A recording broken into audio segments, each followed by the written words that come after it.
नमस्कार, मैं अनिल शर्मा आपका एक बार फिर से स्वागत करता हूं आपके अपने YouTube channel commerce by Pathak sir में। आज एक नया चैप्टर लेकर आए हैं पार्टनरशिप से ही, डिसोल्यूशन ऑफ पार्टनरशिप फर्म।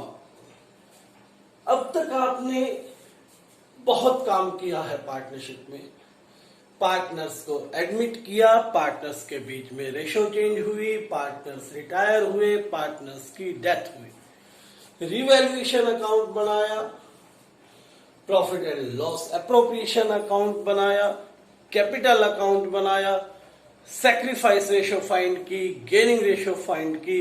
बस अब चलते चलते आखिरी टॉपिक, आखिरी चीज, डिसोल्यूशन ऑफ पार्टनरशिप फर्म। अब नौबत आ गई है कि किसी पार्टनर को हम एडमिट नहीं करेंगे, किसी पार्टनर को हम भेजेंगे नहीं, अब तो हमने बिजनेस को बंद करना है। जी हाँ, आपने बिल्कुल ठीक समझा कि dissolution of partnership firm means closing down the business, business को बंद करना। यहां पर पार्टनरशिप एक्ट आपको दो चीजें देता है। देखिए, ध्यान से देखिए, ये टॉपिक समझने से पहले आपको इन दोनों चीजों को समझना होगा। Dissolution of partnership, dissolution of partnership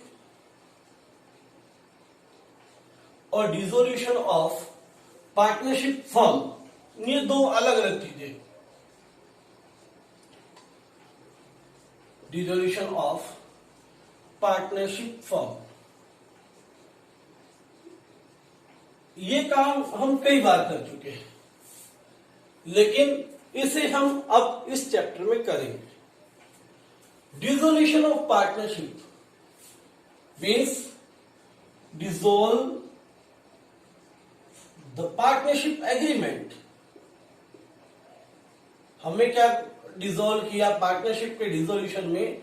partnership agreement, जिस एग्रीमेंट से पार्टनरशिप बनी थी वो एग्रीमेंट डिसॉल्व किया। And when we dissolve the partnership, then reconstitution is also done. जब जब हमने डिसॉल्व किया पार्टनरशिप को, तब तक साथ में रिकंस्टिट्यूशन हुआ। आपने देखा, जब चेंज इन शेयरिंग रेशो हुई, हमने नए तरीके से अकाउंट्स हैंडल किए, मैनेज किए, जिसे हमने कहा चेंज इन शेयरिंग रेशो में दोबारा से एक बार फिर से हमने क्या किया? रिकंस्टिट्यूट कर लिया, नया जो है एग्रीमेंट बना लिया। ठीक है, यानी कि पुराना एग्रीमेंट हमने खत्म किया प्रॉफिट शेयरिंग का और नया एग्रीमेंट बना लिया। ऐसे ही जब एडमिशन किया, पुराने पार्टनर्स के बीच में जो एग्रीमेंट था उसको डिसॉल्व किया, न्यू लिखा गया, नई बैलेंस शीट बनी, रिकंस्टिट्यूशन हुआ। जब रिटायरमेंट हुई, उस समय भी पार्टनर चला गया, उसके बाद जो बच्चे उन्होंने नया एग्रीमेंट बना लिया। यानी कि जितनी बार डिसोल्यूशन ऑफ पार्टनरशिप हुआ, हमने रिकंस्टिट्यूशन ऑफ पार्टनरशिप किया। बट अब डिसोल्यूशन ऑफ पार्टनरशिप नहीं है, डिसोल्यूशन ऑफ पार्टनरशिप फर्म है। What is the difference between dissolution of partnership and dissolution of partnership firm? Every dissolution of partnership has a reconstitution, but when we are going to dissolve the partnership firm, then we are not going to be reconstitute the partnership. हम partnership को reconstitute करने वाले नहीं हैं। This time we are going to close down the business. हम इस बार क्या करने वाले हैं? बिजनेस को क्लोज डाउन करने वाले हैं, बंद करने वाले हैं। ठीक है, तो उम्मीद करता हूं इन दोनों चीजों के बीच में आपको समझ में आ गया है। We are now closing down the business,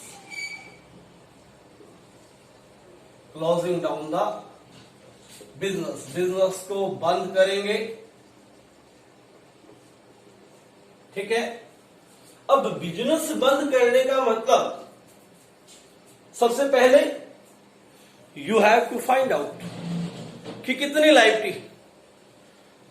आपको अपने असेट्स को बेचना भी होगा। असेट्स बेच के जो रुपए आपको मिलेंगे, जो असेट्स रियलाइज होंगे, उनसे आपने पहले फर्म के डेटर्स को, क्रेडिटर्स को पे करना है। जितनी आउटसाइड लाइबिलिटीज है उनको पे करना पड़ेगा।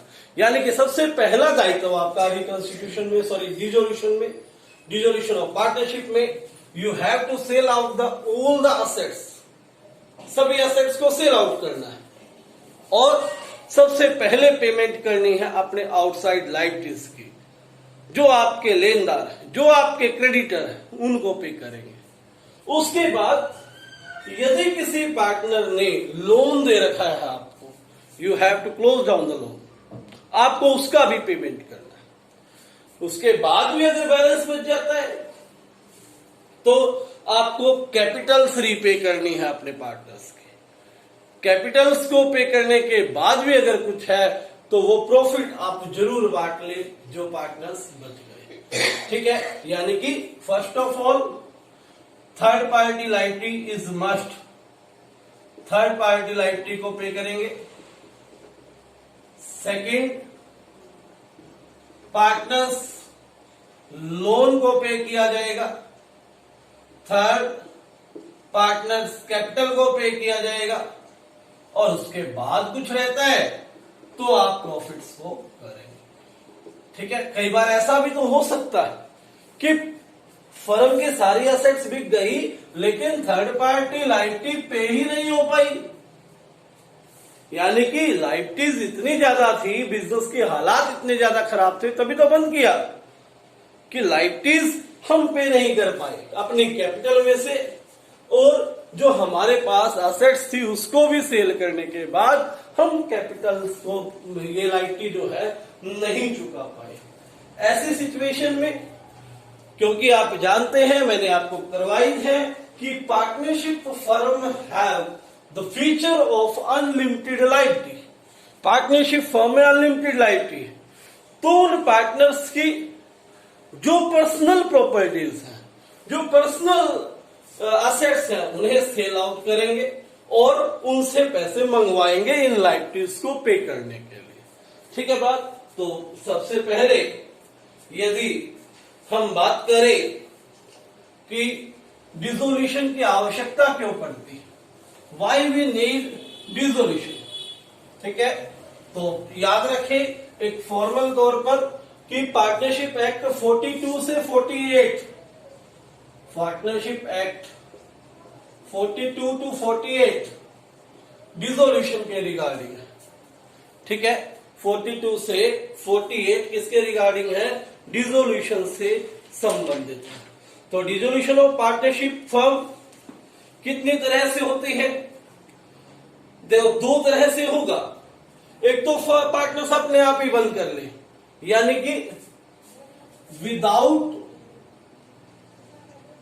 The order of court, court के ऑर्डर्स के बिना, और दूसरा विद कोर्ट्स ऑर्डर, कोर्ट के ऑर्डर के साथ। भाई कोर्ट हमें कह रही है कि बिजनेस बंद करें। ठीक है, तो देखिए यहां 40 कर लीजिए। 40 होता है नंबर 1 म्यूचुअल एग्रीमेंट। कई बार पार्टनर्स अपने आप सहमति बना लेते हैं, सारे मिलकर ये निश्चित करते हैं क्यों we are going to dissolve the partnership firm. अब हम इस फर्म को क्या नहीं कर सकते, कंटिन्यू नहीं कर सकते। ठीक है, तो ऐसी सिचुएशन में number 2 compulsory dissolution. Compulsory dissolution, dissolve करना कंपल्सरी हो जाता है। नंबर 1 दो सिचुएशन में, when all partners are insolvent, सभी पार्टनर्स इनसॉल्वेंट हो जाते हैं।